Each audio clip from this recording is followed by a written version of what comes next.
On করাই আছে তো, ভিডিও অন করা নেই স্যার? হ্যাঁ স্যার, ঠিক আছে, দেখুন এবার। হ্যালো। ভিডিও অন করা নেই আপনার। দাঁড়ান স্যার।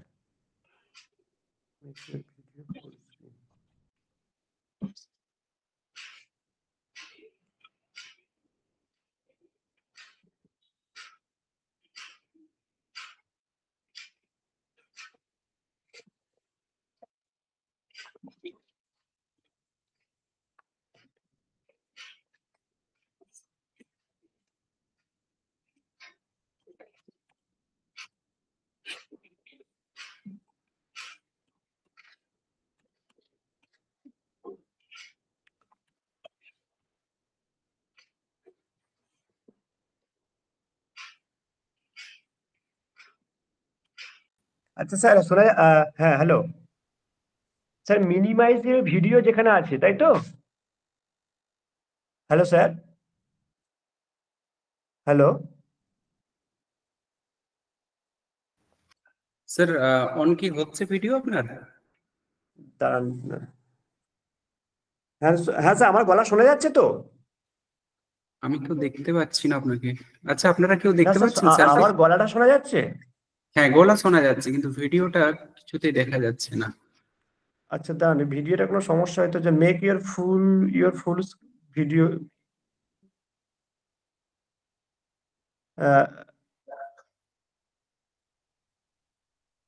ওই ভিডিওতে ক্লিক করলে, ভিডিওর যে আইকনটা রয়েছে ওটাতে ক্লিক করলে হয়ে যাবে। ওই নিচে তো স্যার, নিচে? হ্যাঁ, যেখানে মাইকটা আছে তার হ্যাঁ নিচে নিচে দেখুন ভিডিওর একটা চিহ্ন আছে। হ্যাঁ স্যার, দাঁড়ান আমি করছি।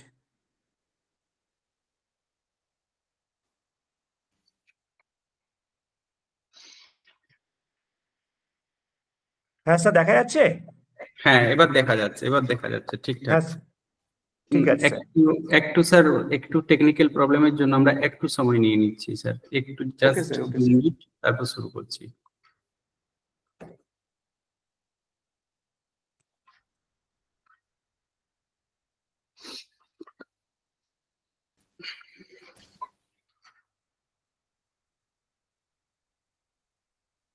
পুরো সময় জুড়ে থাকার দরকার নেই স্যার, যেহেতু মোবাইল নেট তো প্রবলেম হবে, একটু পরে আপনি ভিডিওটা অফ করে দেবেন।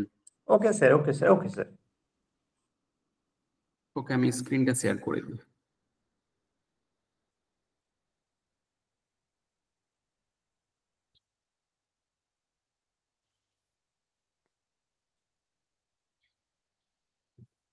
স্ক্রিন দেখা যাচ্ছে? হ্যাঁ একবার স্যার, দেখা কেউ? যাচ্ছে।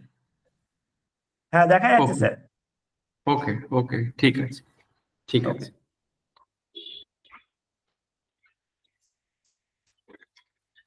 বেশ, একটু আমাদের টেকনিক্যাল প্রবলেমের জন্য একটু সময় লেগে গেল। আমরা শুরু করি আমাদের আজকের যে আলোচনার বিষয়, বাংলা সাহিত্যের ইতিহাস। এবং এটি পিএসসি সিলেবাসে আছে, শুধু পিএসসি নয়, এটি মোটামুটি বাংলা সাহিত্যের সকল ছাত্রছাত্রীকেই এই বিষয়টি নিয়ে পড়াশুনো করতে হয়।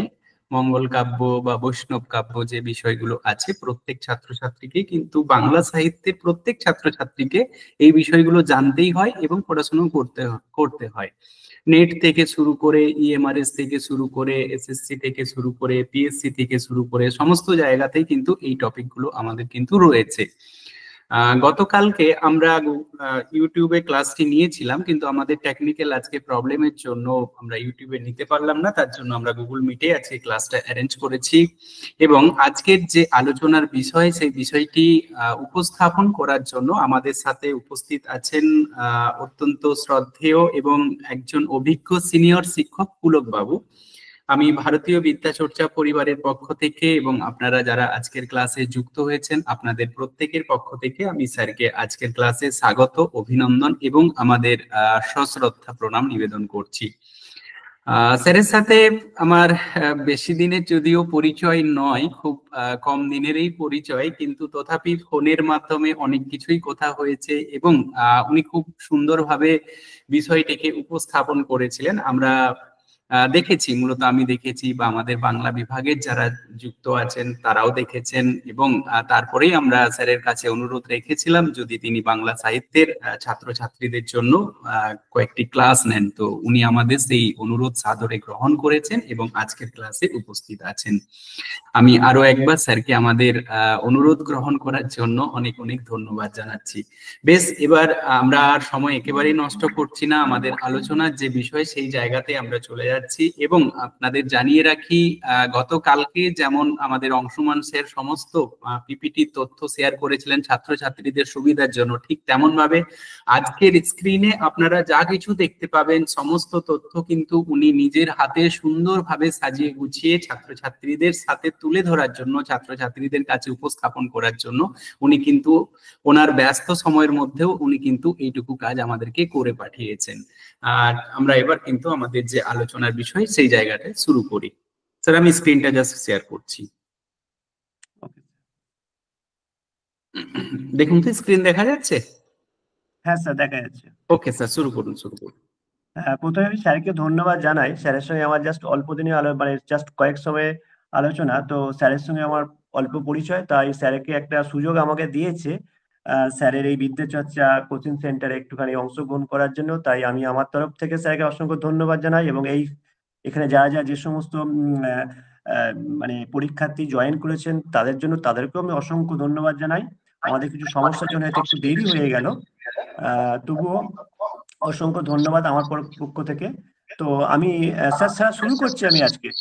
হ্যাঁ, শুরু করুন শুরু করুন শুরু করুন। হ্যাঁ হ্যাঁ স্যার, প্রথমে বলি, দেখো আজকে আমাকে একটি টপিক দেয়া হয়েছে বাংলা সাহিত্যের ইতিহাস থেকে। তো এই যে সাহিত্য কথাটা খুবই ছোট্ট, মানে আমরা আপনারা যারা বাংলা সাহিত্য অবশ্যই পড়েছেন, তো সাহিত্য হয়তো শব্দটাকে দেখি মনে হচ্ছে খুবই ছোট, কিন্তু এর বিস্তার আমার মনে হয় এটা খুব সুদূর প্রসারী। কারণ আজকে আমার আলোচ্য বিষয় হচ্ছে বিদ্যাপতি।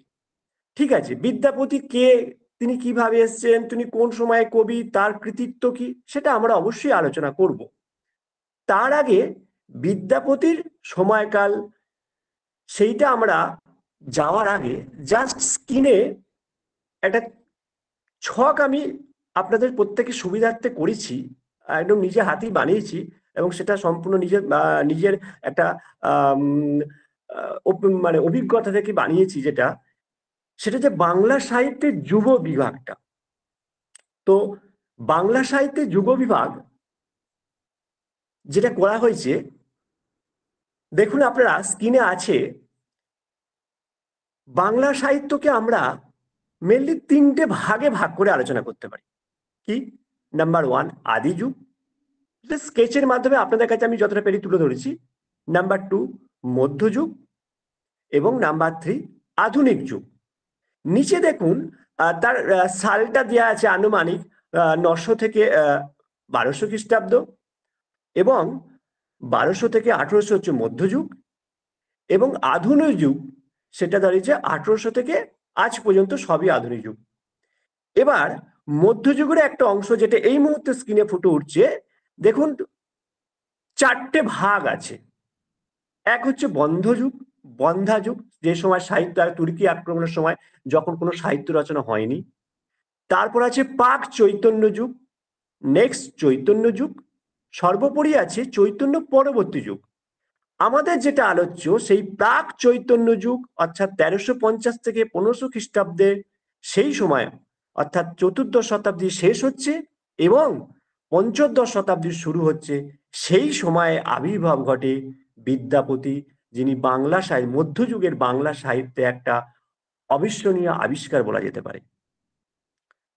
তো এই বিদ্যাপতি আমাদের যে পিএসসি সিলেবাসটা আছে না, আমরা তো এখন পিএসসি সিলেবাসে অ্যাসিস্ট্যান্ট মাস্টার্স মিস্ট্রেসের জন্য তো আমরা প্রিপারেশন নিচ্ছি সবাই। তো এই পিএসসি সিলেবাসে বিদ্যাপতি আছে, চণ্ডীদাস আছে। তো আজকে এই বিদ্যাপতি সম্বন্ধে আমি জাস্ট কিছু আলোচনা করব। তো প্রথমে আমি একটুখানি বলে রাখি আপনাদের কাছে, দেখুন আমরা কিন্তু ডিগ্রি লেভেলে সবাই মাস্টার ডিগ্রি কমপ্লিট করেছি, কেউ এমফিল করেছি, বিএড পিএড সবাই করে এসেছি। কিন্তু এই ডিগ্রি লেভেলের পড়াশোনা আর এই কম্পিটিটিভ পড়াশোনা দুটো কিন্তু আমার মনে হয় অনেকটা আলাদা। তো আজকে আমরা যেহেতু পড়বো কম্পিটিটিভ লেভেলের পরীক্ষা, অর্থাৎ যেটা আমরা চাকরির পরীক্ষা, সেই পরীক্ষায় আমরা যে অংশগুলো পড়বো বা যতটুকু প্রয়োজন আমাদের কিন্তু সেই তথ্যভিত্তিক পড়তে হবে। এখানে কিন্তু ডিগ্রি লেভেলের তথ্য এবং তত্ত্ব দুটোই থাকতো, এখানে কিন্তু মেনলি আমাদের তথ্য ভিত্তিক পড়তে হবে। অবশ্যই সেটা তথ্য আগে জেনে তবে আমরা সেখান থেকে তথ্যটা বেশি আহরণ করতে পারবো, ইটস ওকে। বাট আমাদের কিন্তু যে জিনিসটা জানতে হবে, আজকে আমরা তথ্যভিত্তিক বিদ্যাপতি কি জানবো সেটা দেখো কিভাবে জিনিসটা আরো বেশি আমি জাস্ট পয়েন্ট করে করে যতটা পেরেছি নিজের হাতে আমি সাজিয়েছি, মানে আপনাদের যতটা বোঝানো যায় আর কি, খুব সহজ করে। তো চতুর্দশ শতাব্দীর শেষ এবং পঞ্চদশ শতাব্দীর প্রথমার্ধের কবি হলেন বিদ্যাপতি। ফার্স্ট এবার আমাদের জানতে হবে বিদ্যাপতির পরিচয়টা আমরা জানবো। তিনি কে ছিলেন বা তিনি কোথায় জন্মগ্রহণ করে তার বংশ পরিচয় ব্যাপারে সামান্য কিছু তথ্য এবার আমরা জানবো। তো এবার আসা যাক কবি পরিচয়। কবি পরিচয়ে কি জানবো দেখুন আমরা, হ্যাঁ কবি পরিচয় যেটা দেখা যাচ্ছে, আপনাদের সবাই শুনতে পাচ্ছেন তো? হ্যালো হ্যালো, হ্যাঁ শোনা যাচ্ছে সবাইকার? যারা আপনারা উপস্থিত আছেন শোনা যাচ্ছে তো? হ্যাঁ ওকে, থ্যাংক ইউ। আমি বলবেন শোনা না গেলে। হ্যাঁ, তো আপনারা স্ক্রিনে দেখতে পাচ্ছেন তো? হ্যালো, আপনারা স্ক্রিনে দেখতে পাচ্ছেন তো? হ্যাঁ স্যার। ওকে, যেটা হচ্ছে কবি পরিচয় যেখানে আছে দেখুন, বিদ্যাপতির কবি পরিচয় আমরা প্রথমেই জানতে আমাদের দেখুন আপনাদের স্ক্রিনে দেখা যাচ্ছে হয়তো, খ্রিস্টীয় চতুর্দশ শতাব্দীর শেষ ভাগে মিথিলার মধুবনী পরগনার অন্তর্গত বিপসি গ্রামে এক ব্রাহ্মণ বংশে বিদ্যাপতি জন্মগ্রহণ করেছিলেন। অর্থাৎ চতুর্দশ শতকের শেষ ভাগে মিথিলার মধুবনী পরগনার অন্তর্গত বিপসি গ্রামে এক ব্রাহ্মণ বংশে বিদ্যাপতির জন্ম। পিতা ছিলেন গণপতি ঠাকুর। অর্থাৎ আমাদের এখানে কোশ্চেন আসতেই পারে যে বিদ্যাপতির জন্মস্থান এবং কোথায়, বা নির্দিষ্ট ডিস্ট্রিক্টে, বা তার বাবার নাম কি। তো আরে একটা নেক্সট কোশ্চেন, সে যে বিদ্যাপতির বংশের তিনি তার আমরা কৌলিক উপাধি অর্থাৎ কুলদত্ত যে একটা উপাধি ছিলেন সেটি হচ্ছে ঠক্কুর, যেটাকে আমরা এখনের ভাষায় বলা হয় ঠাকুর। দেখো বিদ্যাপতির জন্মের তারিখ নিয়ে বিভিন্ন মানে সমালোচকদের বিভিন্ন রকমের মতামত আছে। তো যেহেতু মধ্যযুগের মানুষ, তাই তার অ্যাকুরেট তারিখ কিন্তু পাওয়া কখনই সম্ভব নয়। প্রত্যেকটাই কিন্তু অনুমানের উপর ভিত্তি করে, গবেষণার উপর ভিত্তি করে কিন্তু এই সাল তারিখগুলোকে খুঁজে বার করা হয়। তো সেই রকমই বিমান বিহারী মজুমদার যিনি একজন গবেষক, মোটামুটি তাকেই অনেকে মান্যতা দেওয়ার চেষ্টা করে 1380 থেকে 1460 পর্যন্ত সময় ছিল বিদ্যাপতির জীবৎকাল। অর্থাৎ এই নির্দিষ্ট চতুর্দশ শতাব্দীর শেষ বা পঞ্চদশ শতাব্দীর প্রথম, অর্থাৎ প্রাক চৈতন্য যুগের সময় এই বিদ্যাপতির কিন্তু তার ব্যাপ্তি এবং বিস্তার লাভ করেছিলেন বিভিন্ন তার সৃষ্টিকর্মে। ঠিক আছে, আর একটা প্রশ্ন এখানে আছে, বিদ্যাপতির বংশগতভাবে তিনি ছিলেন শৈব ধর্মে দীক্ষিত। তিনি বৈষ্ণবী হলেও তার কিন্তু ধর্মে ফার্স্ট ধর্মে দীক্ষিত ছিল কিন্তু শৈব ধর্ম। অর্থাৎ এখানে কিন্তু ছোট ছোট কিছু তথ্যমূলক কোশ্চেন তার জন্ম পরিচয় থেকে কিন্তু আমরা পেলাম। ঠিক আছে, সবাই বোঝা গেছে? কোনো অসুবিধা হচ্ছে বিদ্যাপতির পরিচয় জন্ম পরিচয় জানার ক্ষেত্রে? হ্যালো,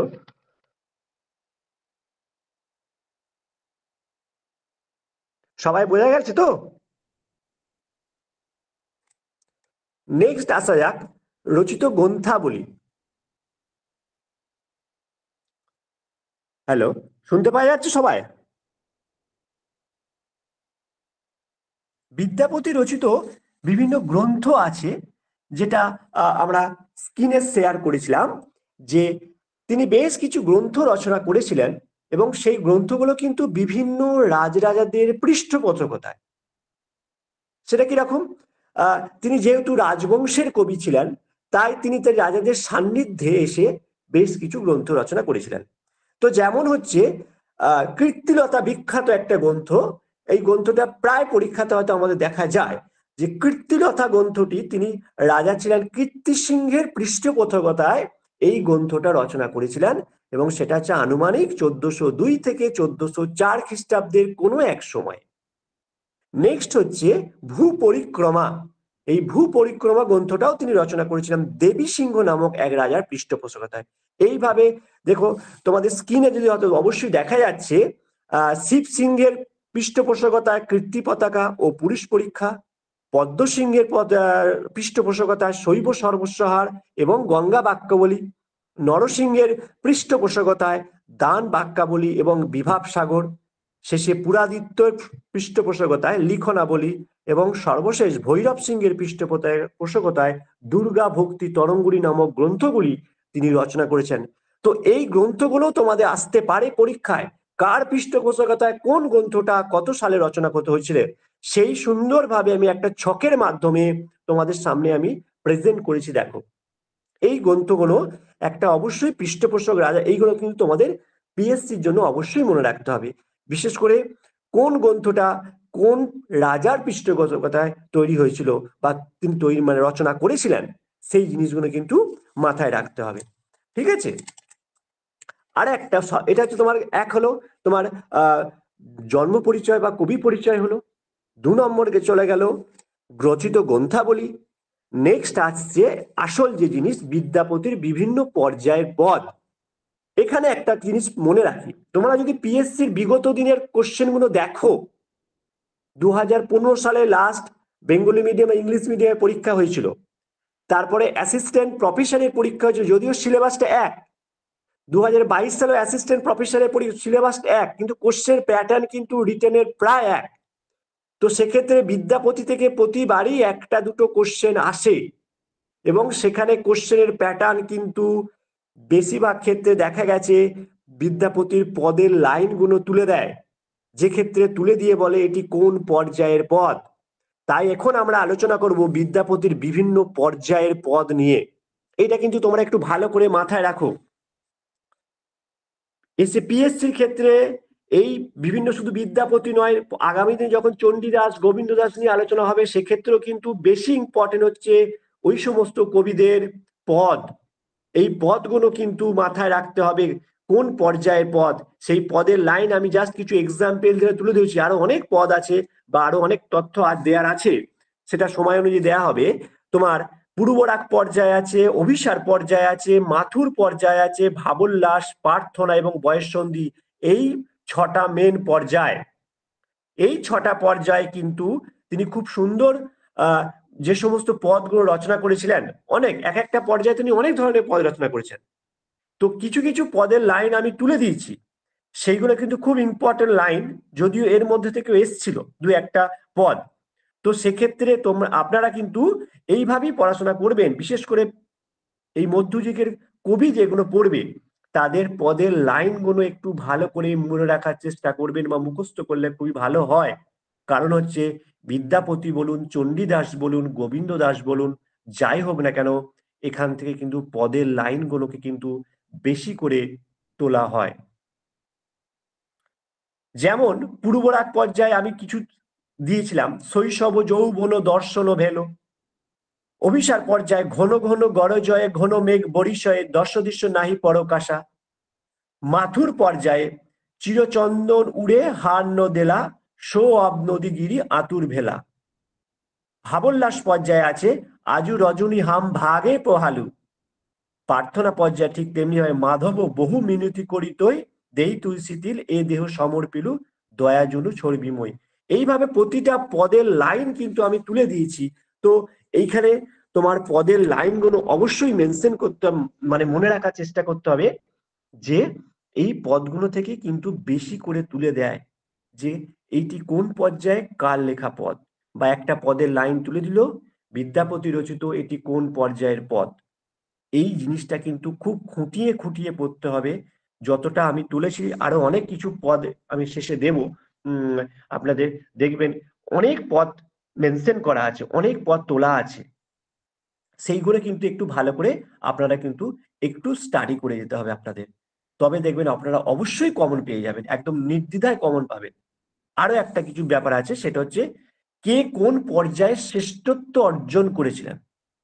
বিদ্যাপতি বলুন, চণ্ডীদাস বলুন, গোবিন্দ দাস বলুন, বলরাম দাস বলুন, এরা কিন্তু কোন পর্যায়ের শ্রেষ্ঠ, কোন পর্যায়ে বেশি তিনি শ্রেষ্ঠত্ব অর্জন করেছিলেন, সেই জিনিসটা কিন্তু একটু আপনাদের জেনে যেতে হবে। সেটা কিন্তু সবই নোটের মধ্যে দেওয়া আছে। আপনাদের সব যে সমস্ত স্টাডি মেটেরিয়াল গুলো দেওয়া হবে সেখানে কিন্তু সব পেয়ে যাবেন আপনারা। তো আরো কতগুলো এক্সট্রা পদ আছে, এই সখী হামারে দুঃখের ও নাই ওর, এ ভরা বাহাদুর মহাবাহাদুর, এগুলো আপনারা অবশ্যই যখন গ্র্যাজুয়েশন বা মাস্টার ডিগ্রি লেভেলে পড়াশোনা করেছেন তখন কিন্তু এই সমস্ত জিনিসগুলোর সঙ্গে আপনারা খুবই পরিচিত ছিলেন, যে এই পদগুলো প্রতিটা পদই বৈষ্ণব পদাবলী পড়তে হয়েছে আপনাদের, বিশেষ করে গ্র্যাজুয়েশনে। তারপরে হয়তো মধ্যযুগের সাহিত্যে যাদের স্পেশাল পেপার ছিল তাদের ঘরে আরো বেশি করে পড়তে হয়েছে তাদের। তো সেক্ষেত্রে আপনারা এইসব জিনিসগুলো জানেন, তবুও আপনাদের ঘরে এই পদগুলো আরো ভালো করে চর্চার মধ্যে রাখতে হবে। কারণ হচ্ছে এই পদগুলো থেকে আপনাদের পিএসসি তে মেনলি দেবেন, আগের প্রিভিয়াস ইয়ারে কোশ্চেনের ট্রেন্ড কিন্তু সেটাই বলছে আপনাদের কাছে। আপনারা যদি একটু ভালো করে লক্ষ্য রাখেন তখনই বুঝতে পারবেন যে কিভাবে এখানে আপনার পদগুলো তুলে ধরা হয়। আচ্ছা, এটা গেল পদের ব্যাপার।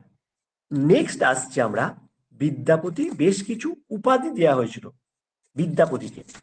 তো এই বিদ্যাপতির উপাধিগুলো এগুলো শর্ট কোশ্চেন হিসাবে আপনাদের আসতেই পারে, পিএসসি সিলেবাসে যেটা আছে বিদ্যাপতি, তাই এই কোশ্চেন গুলো আসতেই পারে। বিদ্যাপতিকে বেশ কিছু উপাধিতে ভূষিত করা হয়েছিল। আমি স্ক্রিনে হয়তো দুটো নাম আপনারা দেখতে পাবেন, সেগুলো হয়তো আরো অনেক কিছু আছে বিদ্যাপতির ক্ষেত্রে, সেগুলো দেখলেই আপনারা বুঝতে পারবেন। এক হচ্ছে অভিনব জয়দেব, এটা খুব একদম পরিচিত, বিদ্যাপতিকে অভিনব জয়দেব বলা হয়, এটা আপনারা অবশ্যই জানেন। কিন্তু এই উপাধিটা দেন রাজা শিব সিংহ। এই জিনিসটা কিন্তু আপনাকে মনে রাখলে, মনে একটু মাথায় রাখতে হবে। কারণ হচ্ছে শিব সিংহ এই অভিনব জয়দেব উপাধিটা দেন। হয়তো আপনারা সবাই জানেন যে বিদ্যাপতির উপাধি ছিল অভিনব জয়দেব, কিন্তু এই উপাধিটা কে দিয়েছিল এটাও আপনাকে কিন্তু মাথায় রাখতে হবে।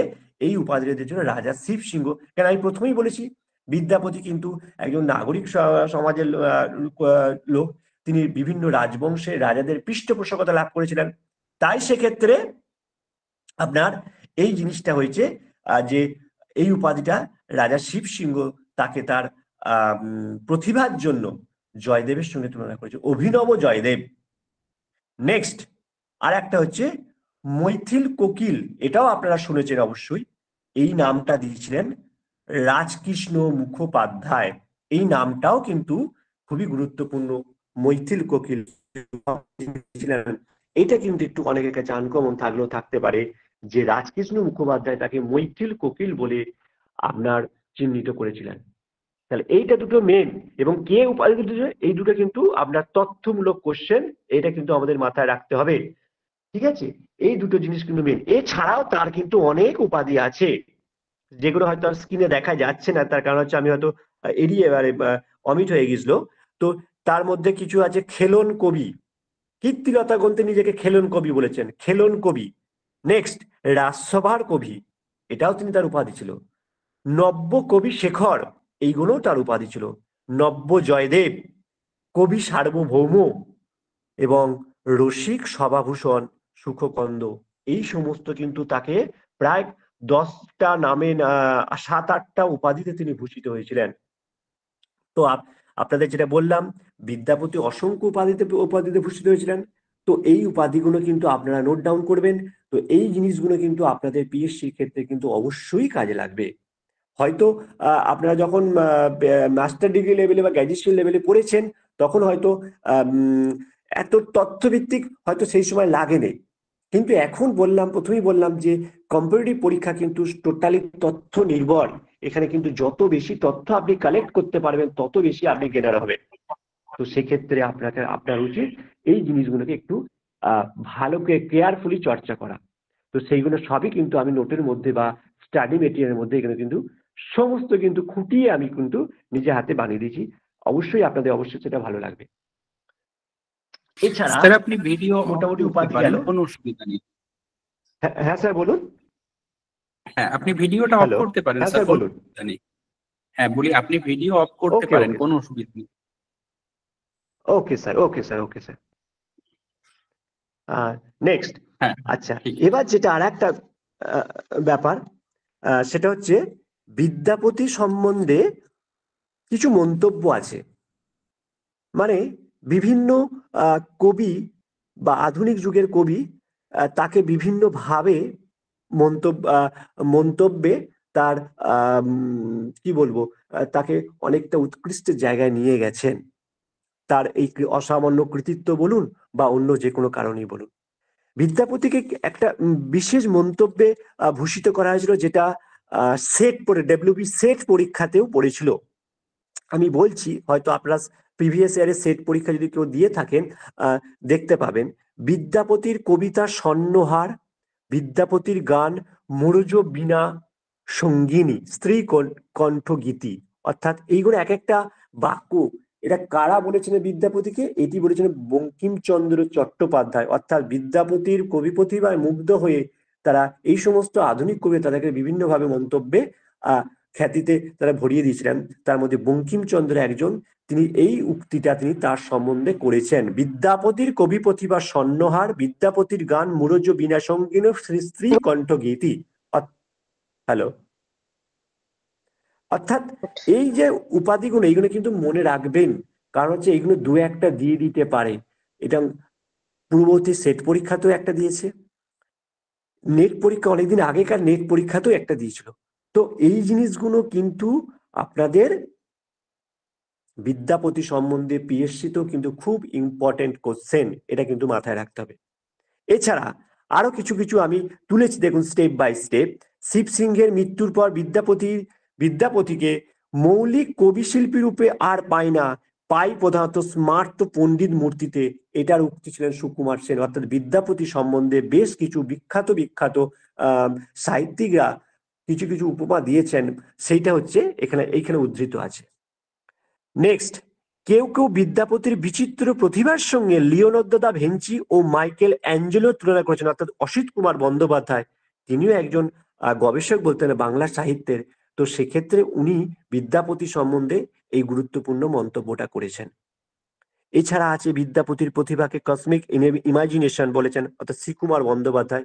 এইগুলো কিন্তু খুব কমন কোশ্চেন, এইগুলো কিন্তু আপনারা একটু স্টাডি করবেন বা স্টাডি মেটেরিয়াল দেখে করবেন।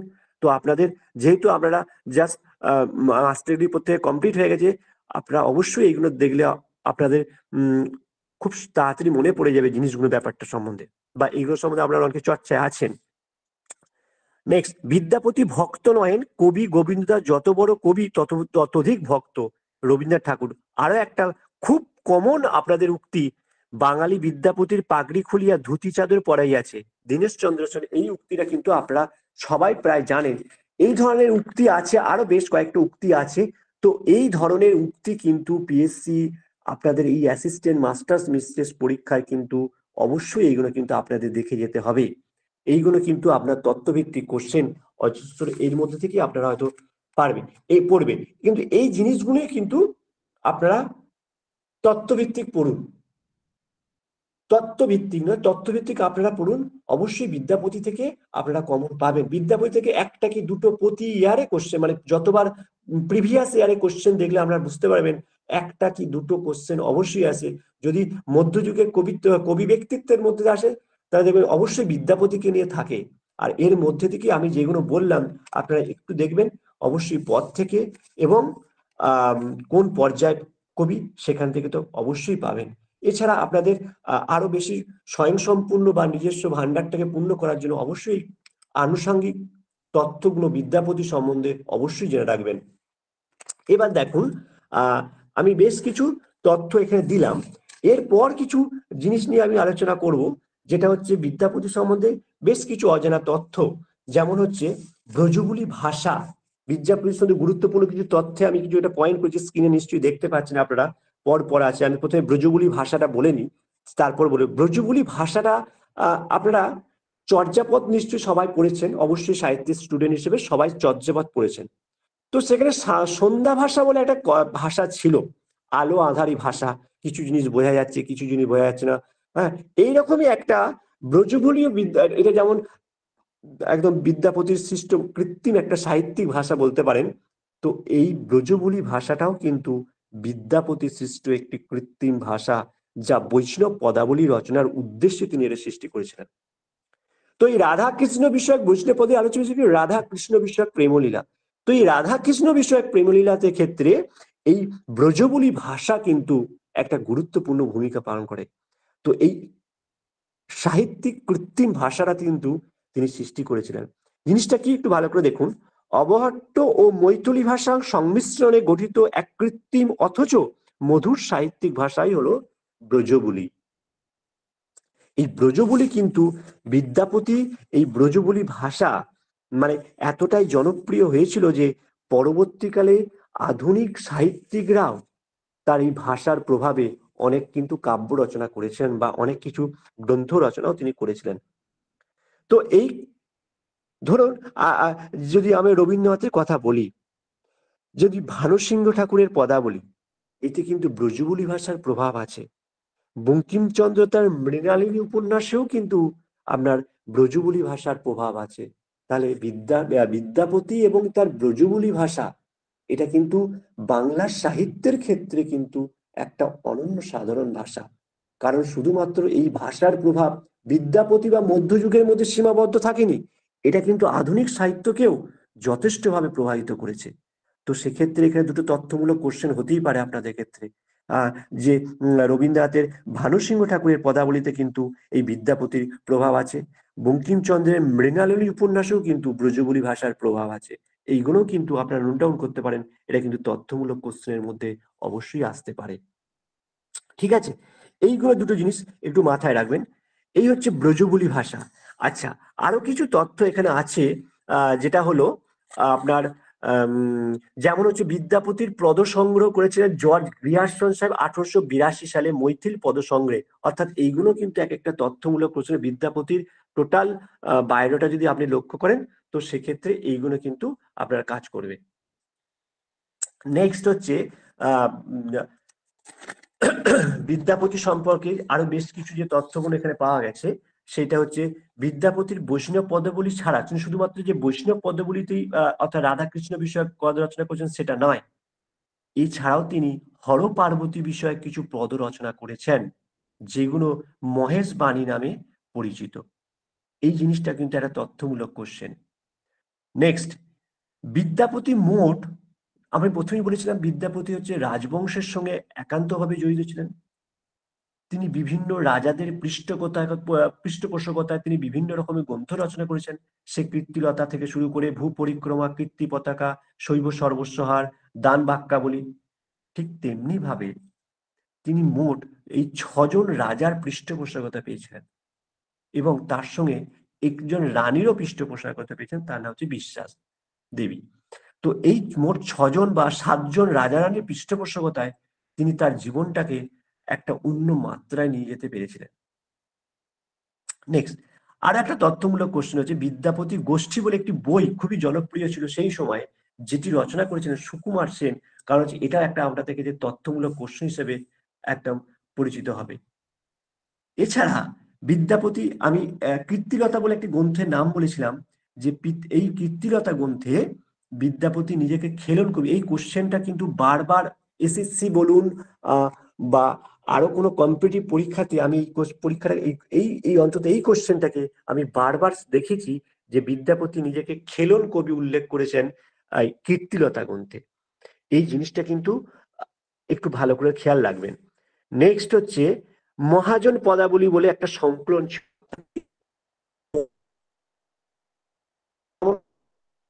থাকে, অনেকগুলো কবি থাকে। তেমনি ভাবে এই মহাজন পদে মহা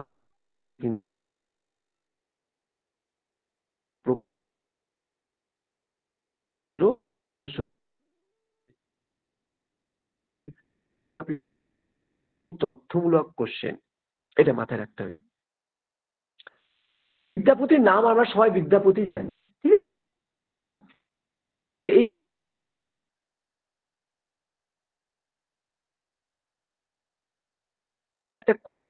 আনকমন কোশ্চেন কীর্তিলতা গ্রন্থে মানে অনেকটা গভীরে গিয়ে এই জিনিসটা পাওয়া গেছে যে কীর্তিলতা গ্রন্থে বিদ্যাপতি তার নিজের নাম লিখেছেন বীর্যা বই, বয় হস্যই বর্গী জয় জয় রেপ আঁকা ব হস্যই বই। অর্থাৎ এই কীর্তিলতা গ্রন্থটা তিনি নিজেকে বিদ্যাপতি নামটাই সবাই বেশিরভাগ পরিচিত, কিন্তু এই বিদ্যা বই শব্দটাও কিন্তু বিদ্যাপতি তার নামেরই একটা অংশ।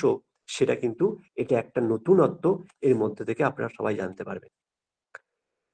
বেশ, আচ্ছা, আরো একটা কোশ্চেন এখানে আছে। বিদ্যাপতি, এখানে লেখা আছে যে বিদ্যাপতি কামেশ্বর রাজবংশের পৃষ্ঠপোষক ছিলেন।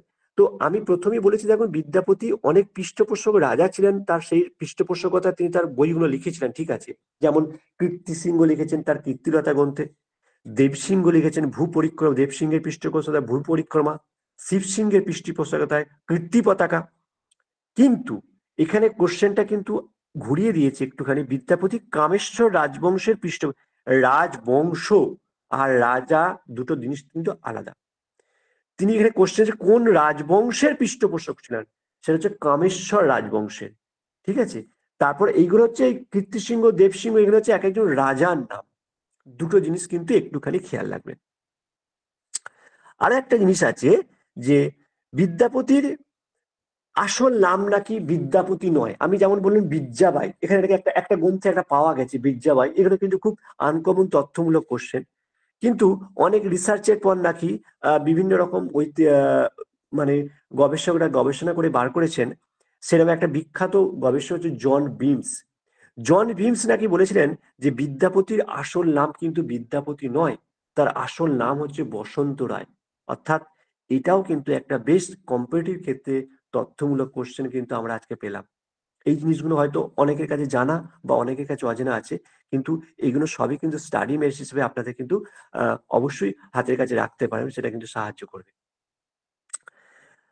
আরো একটা তথ্য কোশ্চেন যে বিদ্যাপতির ভাষাকে বিকৃত মৈথিলি বলেছেন রবীন্দ্রনাথ ঠাকুর। অর্থাৎ এটাও আমি আগে যেখানে একটা উদ্ধৃতি ছিল যে যে কে কাকে বিদ্যাপতি কি কি নামে চিহ্নিত করেছেন, বিভিন্ন রকম উদ্ধৃতি, অসিত কুমার বন্দ্যোপাধ্যায় ছিল, শ্রীকুমার বন্দ্যোপাধ্যায় ছিল, দীনেশ চন্দ্র সেনের ছিল, ঠিক এটাও কিন্তু সেই রকমই একটা, যে বিদ্যাপতির এই যে ভাষাকে বিকৃত মৈথিলি বলেছেন, এটা কিন্তু রবীন্দ্রনাথ ঠাকুরের। এরকমই হয়তো লাইন তুলে দিল, বিদ্যাপতির ভাষাকে বিকৃত মৈথিলি বলেছেন রবীন্দ্রনাথ ঠাকুর।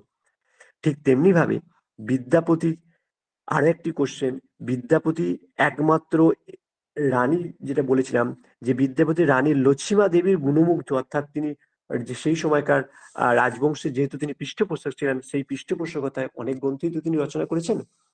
বিশেষ করে রানী লক্ষ্মীমা দেবী, তার এই মুগ্ধতা, তার এই গুণমুগ্ধে তিনি কিন্তু অনেক সাহিত্য ক্ষেত্রে তিনি অনেক দূর এগোতে পেরেছিলেন। আমরা অনেক গ্রন্থ দেখেছি যে বিদ্যাপতি তিনি রচনা করেছেন বিভিন্ন রাজাদের পৃষ্ঠপোষকতায়। এর সঙ্গে তিনি দুটো নাটকও রচনা করেছিলেন, সেটা কি গোর্খ বিজয় এবং মণি মঞ্জুরি। এটাও, এই দুটো কিন্তু একটুখানি আনকমন বলতে পারেন, যে এই দুটো কিন্তু আহ অন্যান্য গ্রন্থের মতো এক্সট্রা তিনি কিন্তু নাটকও যে দুটো রচনা করেছিলেন। নেক্সট আসছি আরো কিছু কোশ্চেন বিদ্যাপতি সম্বন্ধে। দ্বিতীয় বিদ্যাপতি বলা হয় গোবিন্দ দাসকে, এটাও একটা কোশ্চেন যেটা আমরা হয়তো জানেন অনেকে। আরো একটা খুবই ভালো কোশ্চেন বা আনকমন কোশ্চেন, যে বিদ্যাপতির একটা চলচ্চিত্র তৈরি হয়েছিল। সেই চলচ্চিত্রটা কি হয়েছিল না 1937 সালে দেবকী বসুর পরিচালনায় প্রকাশিত হয়, এবং এই বিদ্যাপতি চরিত্রে অভিনয় করেছিলেন পাহাড়ি সান্যাল। এটাও একটা কোশ্চেন, একটা বিদ্যাপতি থেকে তথ্যমূলক কোশ্চেন বলতে পারেন, যে বিদ্যাপতি নামক এই চলচ্চিত্রটি 1937 সালে, এটাও একটা ভালো তথ্যমূলক, বিদ্যাপতিকে নিয়ে একটা সিনেমাও হয়েছিল। মানে এটা বেশ মানে খুবই গুরুত্বপূর্ণ একটা অংশ, বিদ্যাপতি কে নিয়ে একটা সিনেমাও হয়েছিল, যে সিনেমাটা কিন্তু 1937 সালে দেবকী বসুর পরিচালনায় প্রকাশিত হয়, এবং সেই সিনেমাটিতে বিদ্যাপতি চরিত্রে অভিনয় করেছিলেন পাহাড়ি সান্যাল। হয়তো অনেকে দেখতেও পারেন যে এই ধরনের কোশ্চেন। আর একটা হচ্ছে, তিনি বিদ্যাপতি রাজা দেবসিংহের অনুরোধে কাব্য চর্চা শুরু করেন।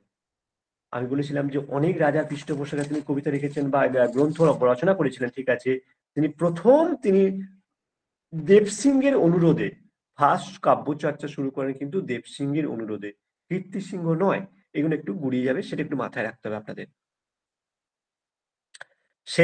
নেক্সট হচ্ছে বিদ্যাপতি মিথিলার মানুষ এবং মৈথিলি ভাষা দুই ভাষাতেই তিনি পদ রচনায় সিদ্ধহস্ত ছিলেন, অর্থাৎ তিনি মিথিলার যেমন মানুষ ঠিক তেমনি মিথিলা ভাষাতেই পদ রচনা করেছেন। এই হলো মোটামুটি তথ্যমূলক কিছু কোশ্চেন। নেক্সট আমি আবার বারবার করে বলছি আপনাদের, যেটা হচ্ছে বিদ্যাপতি। আমি আবার দেখুন একটু অ্যাড করেছি বিদ্যাপতির বিভিন্ন পর্যায়ের পদ। এই পর্যায় থেকে বেশি করে কোশ্চেন আসে পিএসসিতে। আমি বিগত 3-4 বছরের ট্রেন্ড বলছি আমাদের ঘরে, যদি বিদ্যাপতি থেকে একটা কি দুটো কোশ্চেন আসে তার মধ্যে থেকে অবশ্যই একটা আসবে কিন্তু তার পদ তুলে দিয়ে, অর্থাৎ একটি পদের লাইন তাকে তুলে দেওয়া হয়, সেই পদটা কোন পর্যায়ে পদ অবশ্যই দেয়। তো একটা পদের কিন্তু অনেকগুলো লাইন থাকে, মেনলি সাধারণত প্রথম লাইনটাই তোলে, প্রথম দুটো লাইনই তোলার চেষ্টা করে। তো সেই জন্য হয়তো অজস্র পদ আছে, তো প্রতিটি পদ কিন্তু মুখস্থ রাখা সম্ভব নয়। এই টেকনিকটা একটু জেনে নেন যে প্রতিটি পদ অনেক বড় বড় পদ, তো 10-12 লাইনের পদে দ্বিপদী আছে, ত্রিপদী আছে। হ্যাঁ, এক একটা পদের লাইনে একটা পদ হচ্ছে ছোটখাটো পদ তো নয়, সব 12, 14, 15 লাইনের পদ। তো সেক্ষেত্রে প্রতিটি লাইন মুখস্থ করা হয়তো সম্ভব নাও হতে পারে, যা পারবে সেটা তো আলাদা ব্যাপার, কিন্তু মেনলি দুটো ফার্স্ট 2 লাইনস, এই লাইনসগুলো কিন্তু মাথায় রাখার চেষ্টা করতে হবে। হয়তো এবার এখন হয়তো কি বলুন তো, পিএসসি তে সাধারণত খুব কমন কোশ্চেনই আসে। আহ, হয়তো আপনারা অনেকে দিয়েছেন পিএসসি, প্রায় হয়তো 70% কোশ্চেন হয়তো আপনাদের খুব ইন জেনারেল কোশ্চেন আছে, কমন কোশ্চেন আছে। হয়তো 30% কোশ্চেনের মধ্যে 20% হচ্ছে আপনার একটু স্ট্যান্ডার্ড হলো, আর 10% কিন্তু খুব হাইলি স্ট্যান্ডার্ড আছে। আর ওই 10%ই কিন্তু আপনাদের কিন্তু ফারাক করে দেয়, ওইখানেই কিন্তু আপনাদের মোটামুটি আগে পিছু ওখানেই হয়ে যায়। ওই 2-4টে কোশ্চেনের মধ্যে থেকেই কিন্তু আগে পিছু হয়ে যায়। মেন কোশ্চেন কিন্তু 2-4টে খুব হাই স্ট্যান্ডার্ড কোশ্চেন দেয়।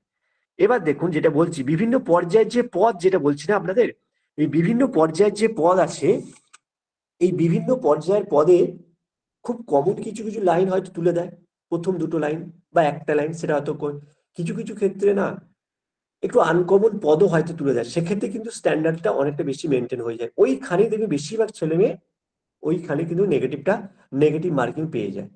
তো এইগুলো কিন্তু একটু মাথায় রাখতে হবে আপনাদের। আমি অনেকগুলো পদের লাইন তুলেছি, খুব কমন কিছু পদের লাইন তুলেছি, হয়তো আনকমন কিছু পদ হয়তো পরবর্তীকালে তোমাদের মেটেরিয়ালস হিসেবে দেয়া যেতে পারে, কিন্তু এই পদের লাইনগুলো কিন্তু খুব কমন। এগুলো আপনারা মাস্টার ডিগ্রি লেভেলে বা গ্র্যাজুয়েশন লেভেলে অবশ্যই পড়েছেন। হাত থেকে দর্পণ মা থেকে ফুলো, তা তোলো সৈকত বারে বিন্দু সম, প্রার্থনা পর্যায় পদ। হে সখী আজ হে আজ যায়ব মই অভিসার পর্যায়, অব মথুরাপুর মাধব গেল মাথুর পর্যায়ে, অঙ্কুর তপন তাপে যদি যাবর, এটাও মাথুর পর্যায়ে।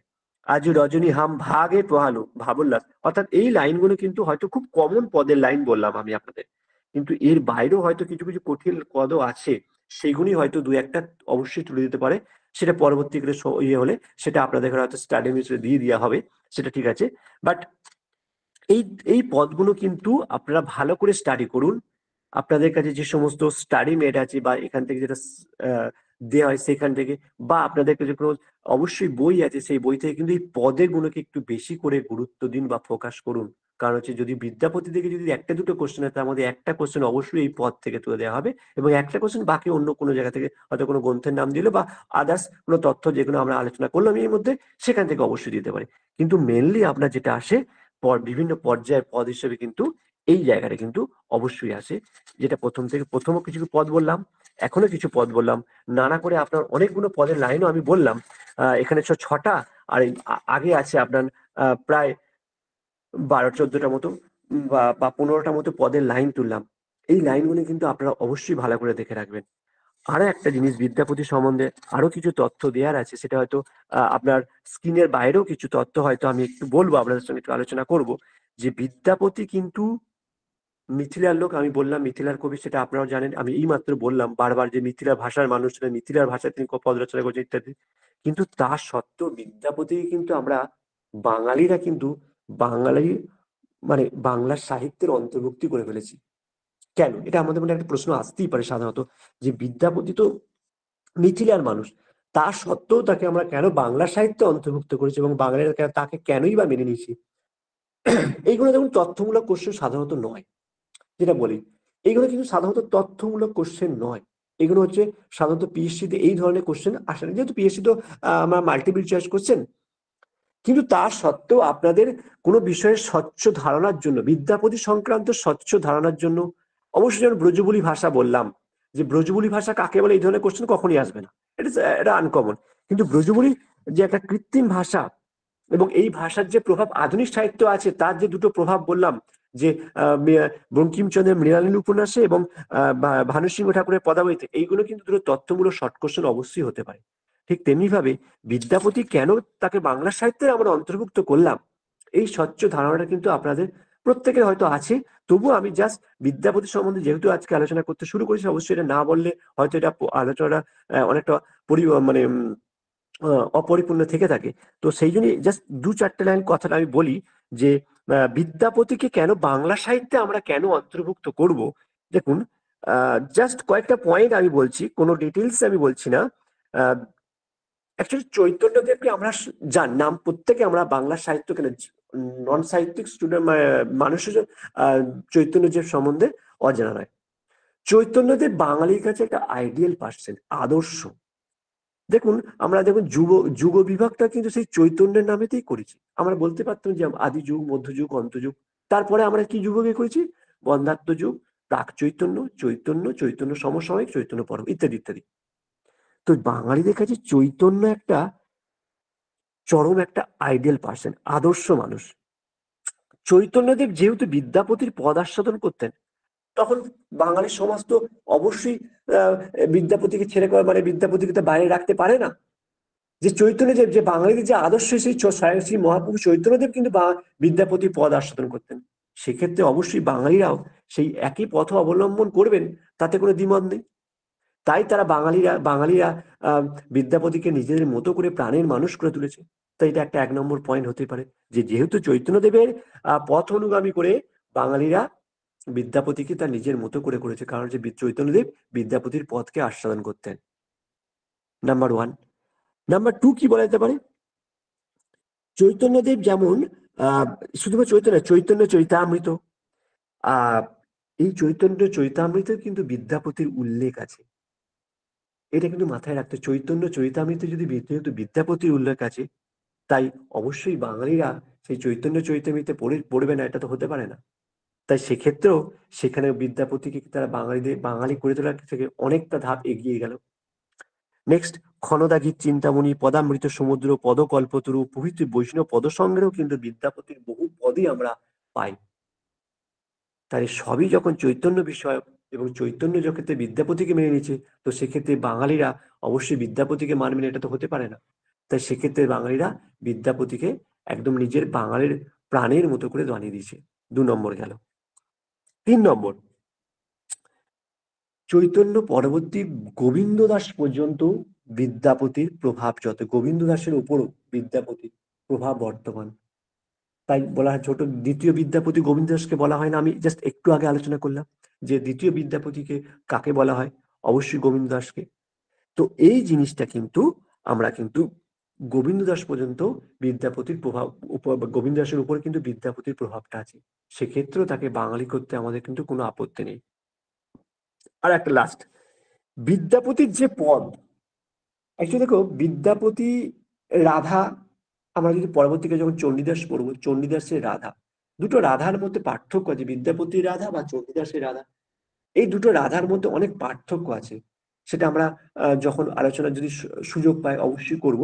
তো বিদ্যাপতি পদের যে পদ মাধুর্য বলুন, তার লিরিক মূর্ছনা বলুন, তার হৃদয়ের একটা সাধারণ মানুষের সঙ্গে একটা সম্পর্ক বলুন, এই সব ক্ষেত্রেই কিন্তু বাঙালিকে আকৃষ্ট করেছে এবং বাঙালি ভক্তরসিকরা টোটালি নিজেদের মতো করে নিয়েছে। সে বিশেষত জয়দেবের পর বাংলাতে বিদ্যাপতির মতো এত মানে পরিচিতি আর কিন্তু কেউ পায়নি। অর্থাৎ বিদ্যাপতির যে পদের ছন্দ, অলংকার, রস, তারপরে তোমার মাধুর্য, সবটাই কিন্তু বাঙালিদের বেশি করে আকৃষ্ট করেছে। তাই বাঙালিরা বিদ্যাপতি কিন্তু তার নিজের প্রাণের মতো করে তুলে করে নিয়েছে। এই হলো মোটামুটি বিদ্যাপতি সম্বন্ধে। তো আমি প্রথমেই বলেছিলাম সাহিত্য জিনিসটা খুবই, তো শব্দটা ছোট দেখালে মনে হলো, কিন্তু এই এই ব্যাপারটা কিন্তু বিদ্যাপতি সংক্রান্ত যতই বলা হবে না কেন, মনে হয় যে আরো অনেক কিছু বললে হয়তো ভালো হতো, বা আরো আরো বলার আছে। শেষে হয়ে গেল, শেষের মতোই একটা ব্যাপার।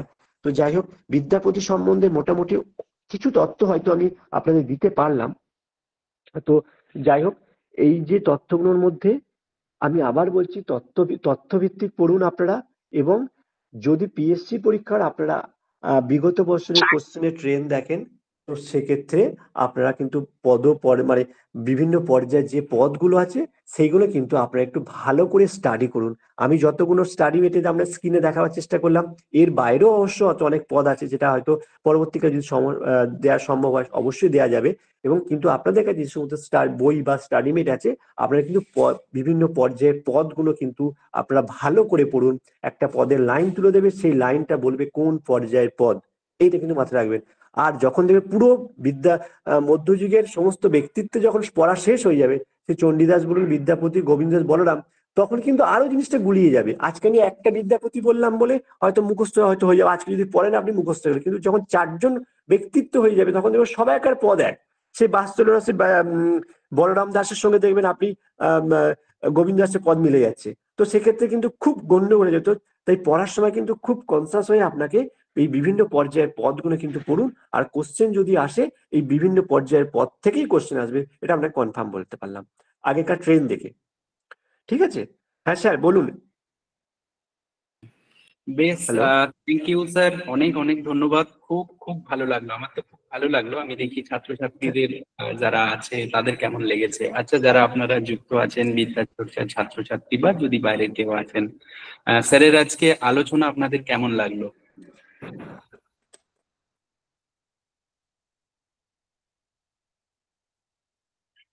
হ্যালো, শোনা খুব যাচ্ছে ভালো আমাকে? লাগলো স্যার। খুব ভালো লেগেছে। আচ্ছা আচ্ছা, Dipankar thank you, Sanjay thank আচ্ছা, যদি ইউ। কোনো কোয়েশ্চেন থাকে আপনারা করতে পারেন, যদি কোনো অসুবিধা থাকে। এবার আজকের এই টপিক থেকে যদি কোনো প্রশ্ন থেকে থাকে অবশ্যই স্যারের কাছে কিন্তু করতে পারেন। খুব সুন্দর ইসিতা, থ্যাংক ইউ। যদি কোনো প্রশ্ন থেকে থাকে আপনাদের অবশ্যই স্যারের কাছে রাখুন। উনি কিন্তু যথেষ্ট অভিজ্ঞ, এবং এর প্রথমেই আমি বলেছিলাম যে উনি যথেষ্ট অভিজ্ঞ একজন শিক্ষক। গতকালকে যেমন অংশুমান বাবু এসেছিলেন, আজকে পুলক বাবু, এরপরে যিনি আসবেন চিরঞ্জীব বাবু, মোটামুটি নাম শুনেছেন চিরঞ্জীব বাবু। দীর্ঘদিন ধরে, মানে এনারা শুধু মানে আজকের নয়, যেহেতু এই 2 বছর 1 বছর আগে কোথাও জয়েন করেছেন, দীর্ঘদিন ধরে এনারা কিন্তু এই বিষয়টাকে নিয়েই আর কি চর্চা করে যাচ্ছেন। তাই এই বিষয়ে যথেষ্ট অভিজ্ঞ ওনারা। এবং ঠিক কি ধরনের প্রশ্ন হতে পারেন স্যার তো আজকে আলোচনায় করছিলেন, আমি শুনছিলাম যে কোন কোন জায়গাগুলো থেকে প্রশ্ন হতে পারে। বিগত সালের ট্রেন্ড দেখে উনি কিন্তু একটা কনসেপ্ট দেওয়ার কিন্তু চেষ্টা করলেন। যদি কোনো প্রশ্ন থেকে থাকে অবশ্যই করতে পারেন স্যারের কাছে। যতটুকু প্রয়োজন ঠিক ততটুকুই আয়োজন। অশেষ ধন্যবাদ ও কৃতজ্ঞতা জ্ঞাপন। Thank you, thank you. অবশ্যই এগুলো আমাদের প্রাপ্য নয়, স্যারের প্রাপ্য, পুলক বাবুর প্রাপ্য। ছাত্রছাত্রীদের যদি ভালো লেগে থাকে সেগুলো মানে সবাই আমরা শিক্ষক, পুলক বাবু থেকে শুরু করে আপনারা যারা আছেন মোটামুটি সবাই কম বেশি কোথাও না কোথাও সবাই যুক্ত আছি। হতে পারে প্রাইমারি বা হতে পারে কোনো coaching centre, tuition centre, college থেকে শুরু করে স্কুল থেকে সবাই মোটামুটি আমরা মানে শিক্ষক। কিন্তু একজন শিক্ষকের ক্লাসের শেষে সব থেকে বড় প্রাপ্তি টাকাটা নয়, ক্লাসের শেষে সব থেকে বড় প্রাপ্তি হচ্ছে ছাত্রছাত্রীরা কতটা আমার ক্লাসে সন্তুষ্ট হয়েছে, মানে ছাত্রছাত্রীদেরকে আমি কতটা দিতে পারলাম। এটাই হচ্ছে আমাদের একজন শিক্ষকের সব থেকে বড় প্রাপ্তি, মানে শিক্ষক জীবনের সব থেকে বড় প্রাপ্তি। দেখুন, টাকা সবারই দরকার, প্রত্যেকটা মানুষের চলার জন্য টাকা দরকার, এটা একটা আলাদা পাঠ। কিন্তু একজন শিক্ষকের শিক্ষকতা তখনই সার্থকত্ব লাভ করে যখন তিনি ছাত্রছাত্রীদের মন জয় করতে পারেন জ্ঞান প্রদানের মাধ্যমে, তাই না? আমরা পড়েছিলাম ওই যে তৈতরীয় উপনিষদে, মাতৃদেব ভব, পিতৃদেব ভব, আচার্য দেব ভব। ওখানে কিন্তু মানে ছাত্রদের কাছে আচার্য আমাদের দেবতা, আমাদের কাছে দেবতুল্য, কিন্তু একজন আচার্যর কাছে, একজন শিক্ষকের কাছে কিন্তু ছাত্র একজন দেবতুল্য, একজন দেবতা। কারণ কোনো একটা মন্দিরে যদি আমরা পুজো করতে যাই, সেই দেবতাকে যদি আমরা সন্তুষ্ট করতে পারি তাহলেই কিন্তু আমাদের পুজোটা সার্থক হয়। যদি আমরা দেবতাকে সন্তুষ্ট করতে না পারি, আমরা যা খুশি মন্ত্রপাঠ করে দিলাম, আমাদের পুজো কিন্তু কখনোই সার্থক হবে না। ঠিক তেমন এই জ্ঞান লাভটাও, জ্ঞান প্রদান, এটাও একটা বিদ্যা মন্দির। আর এই বিদ্যা মন্দিরে আমি মনে করি, এটা ব্যক্তিগত আমার অভিমত, যে ছাত্রছাত্রীরা হচ্ছে দেবতা এবং শিক্ষক হচ্ছে সেখানে পুরোহিত যিনি পুজো করছেন তিনি হচ্ছেন শিক্ষক, আর ছাত্রছাত্রীরা হচ্ছে দেবতা। আর তিনি যে জ্ঞানটা প্রদান করছেন, এই যে ক্লাস নিলেন, এই যে জ্ঞানটাই হচ্ছে তার মন্ত্র। মানে ওই দেবতাকে সন্তুষ্ট করার মতো যে মন্ত্র, কোন একটা মন্দিরে যখন পুজো করা হয় মন্ত্র দ্বারাই তো আমরা দেবতাকে সন্তুষ্ট করতে পারি, ঠিক তেমন এই বিদ্যার মন্দিরে একজন শিক্ষক রূপ পুরোহিত তখনই ছাত্রছাত্রীদেরকে সন্তুষ্ট করতে পারবে তিনি যদি জ্ঞানটা ঠিকঠাক ভাবে দিতে পারেন। আর ছাত্রছাত্রীরা যদি শিক্ষকের দেওয়া জ্ঞানে পরিপুষ্ট হয়, তৃপ্ত হয়, তখনই কিন্তু সেই শিক্ষকের সেই ক্লাসটা সার্থক হবে বলে এটা আমার ব্যক্তিগত অভিমত। তাই মাতৃদেব হব, পিতৃদেব হব, আচার্য দেব হব, এরপরে যদি কোনো একটা সব মানে মন্ত্র যদি যুক্তই থাকতো যে ছাত্র দেব হব, এটা কিন্তু খুব একটা আমার ব্যক্তিগত অভিমত যে খারাপ হতো না। শিক্ষকের কাছে কিন্তু ছাত্রছাত্রীরাই দেবতা, তাদেরকে সন্তুষ্ট করাই হচ্ছে একজন শিক্ষকের কিন্তু দায়িত্ব, একজন শিক্ষকের কর্তব্য। আমার তো খুব ভালো লাগলো পুলক বাবুর ক্লাস, এবং আপনারাও কমেন্ট করছেন, আপনাদের ক্লাস মানে আপনাদের ফিডব্যাক গুলো পেয়ে আমরাও খুব সন্তুষ্ট এবং হ্যাপি যে আমরা আপনাদেরকে ঠিকঠাক ক্লাসটা দিতে পারছি। ওকে, বেশ, যদি কোনো প্রশ্ন থেকে থাকে অবশ্যই কিন্তু করতে পারেন, আমরা বারবার বলছি স্যারের কাছে অবশ্যই প্রশ্ন করতে পারেন। স্যার, হ্যাঁ বলুন। হ্যাঁ স্যার, একটা প্রশ্ন ছিল স্যারের কাছে। অবশ্যই অবশ্যই। হ্যাঁ বলুন। স্যার বলছিলাম, হ্যাঁ স্যার বলছিলাম যে আপনি যে বলছিলেন না যে আমাদের কাছে এখন মানে যেই বইটাই আছে সেটা থেকে মানে পদ আর পদের ইয়েগুলো পড়তে, পদগুলো, তো স্যার হ্যাঁ স্যার। খালি পদকর্তা আর পদগুলো কি এইটুকু আমরা মুখস্থ করব এখন, মানে মোটামুটি ধারণার জন্য? হ্যাঁ দেখুন, ব্যাপারটা হচ্ছে ধরুন পিএসসি সিলেবাসে কি কি আছে। ধরুন আজকে একটা টপিক আছে বিদ্যাপতি, চণ্ডীদাস, গোবিন্দ দাস, তাই তো? তো আজকে যখন আপনি যখন বিদ্যাপতি যখন পড়ছেন, আপনি বিদ্যাপতির বিভিন্ন পর্যায়ের পদ, মানে বিভিন্ন পর্যায়ে বলতে আমরা যে আহ মাথুর আছে, প্রার্থনা আছে, এই ধরনের মাথুর পর্যায়ে বেশ ইম্পর্টেন্ট পদ আমি কিন্তু দু লাইন করে মনে রেখে দিলেন। অভিসার পর্যায়ে বেশ ইম্পর্টেন্ট কিছু পদগুলো মনে রেখে দিলেন, বা পূর্বরাগ পর্যায়ের ইম্পর্টেন্ট পদ কিন্তু এইভাবে আপনারা পড়ুন। মানে বিদ্যাপতির যে 6টা পর্যায় আছে, 6টা পর্যায় থেকে অন্তত 3টে করে ভালো করে মনে রাখুন, ঠিক আছে? ঠিক সেম ভাবে আর গোবিন্দ দাস যদি বলা হয়, যে যেদিন যদি পরে যখন আমরা আলোচনা করব, তো সেই পর্যায়ের পদ, ঠিক আছে? পদকর্তা তো অবশ্যই, ধরুন গোবিন্দ দাস আলাদা পদকর্তা, বিদ্যাপতি আলাদা পদকর্তা, চণ্ডীদাস আলাদা পদ, এগুলো তো পড়তে হবে অবশ্যই। প্রতিটা পদকর্তার বিভিন্ন পর্যায়ের পদ, এটাও কিন্তু মাথায় রেখে দেবে, বুঝতে পেরেছেন? আচ্ছা স্যার। আর স্যার পদের যে মানে পদকর্তা তো পড়লাম, ওর সাথে স্যার পদের যে বিষয়বস্তু সেটাকেও কি মানে পড়ে নেবো একসাথেই? না, আমার মনে হয় দেখুন বিষয়বস্তু সম্বন্ধে ডিটেলসে পড়ার দরকার নেই। এবার দেখুন আমরা যদি মনে রাখার সুবিধার্থে, দেখুন কিছু কিছু পদের লাইন তো, এই যে বললাম হ্যাঁ হ্যাঁ ব্রজবুলি ভাষায় লেখা। হ্যাঁ, এই যে হ্যাঁ হ্যাঁ। আজু রজনীহাম ভাগে পোহালু, ঠিক আছে? এই যে লাইনটা যদি আপনি মানেটা যদি বুঝতে পারেন, তাহলে আপনার মনে রাখার সুবিধা হবে। কি বললাম বুঝতে পেরেছেন? হ্যাঁ এমনি হ্যাঁ হ্যাঁ নর্মালি হ্যাঁ। পদের লাইন মানে করে রাখার দরকার নেই, কিন্তু সেই ধরনের কোশ্চেন পড়বে না যে পদের লাইনের অর্থ এটা হতে পারে, এরকম কোশ্চেন পড়বে না। আপনি যদি মনে রাখতে পারেন, মানে পদের লাইন যদি আপনি মানেটা বুঝতে পারেন, তাহলে আপনার মনে রাখার সুবিধা। তাই আপনার মানেটা বুঝে অবশ্যই করবেন, যাতে করে আমরা বেশি দিন মনে রাখি, ঠিক আছে? ঠিক ন্যাচারালি ওটা পদের ব্যাখ্যা পড়বে না, ঠিক আছে? ঠিক আছে স্যার, ঠিক আছে, থ্যাংক ইউ স্যার। ঠিক আছে, ঠিক আছে স্যার। হুম। আচ্ছা, আর কারো কোনো কোশ্চেন থাকলে বলতে পারেন অবশ্যই।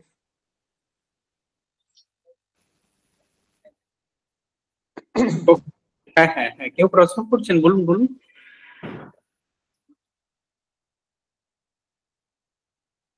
হ্যাঁ বলুন, কে কোশ্চেন করছেন বলুন।